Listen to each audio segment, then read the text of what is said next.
So we've heard a lot about what Americans think about the election today, but what about Australians? I caught up with Aussie husband and wife James and Emily Snowball to get their perspective as Australians living in DC.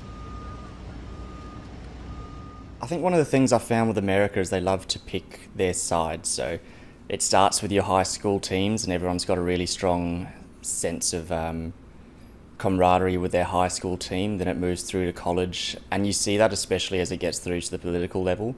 People like to pick their sides and they defend them fiercely without sort of sometimes being willing to listen to the other side. So it's almost, instead of actually listening to views and opinions, it's this is my sports team. It's instead of feeling political, it feels more like you're watching a game of, I don't know, basketball or football.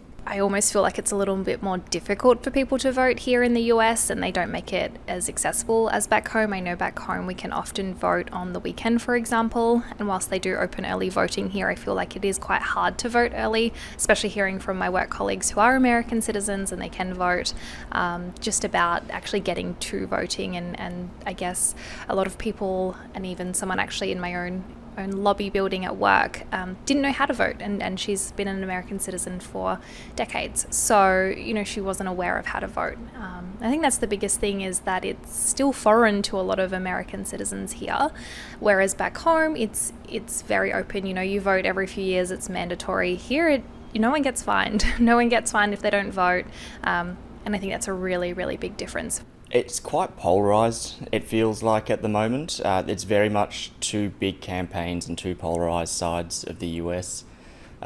Especially leading up to this election, it started to get, especially in the wake of the last one, businesses are starting to board themselves up. They're starting to get a little bit worried about what could happen.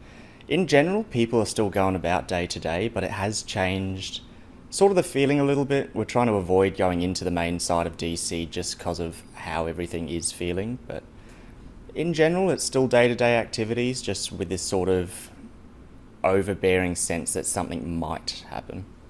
It feels like it's a production here. So in Australia, you'll go for maybe a month of campaigning, maybe a little bit more, but we've been watching a year-long campaign living here at the moment. So it's always going. They're always talking somewhere. They're always doing something. The ads on TV, the ads on social media.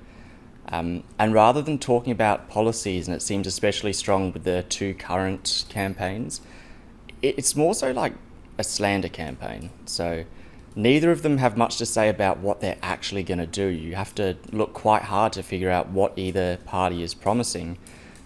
They're working really hard to focus on just bringing the other side down, and really they're digging into that divide that I mentioned, so the two sports team idea. They're really trying to pull people onto their side and keep them there as just blind loyalists rather than thoughtful voters.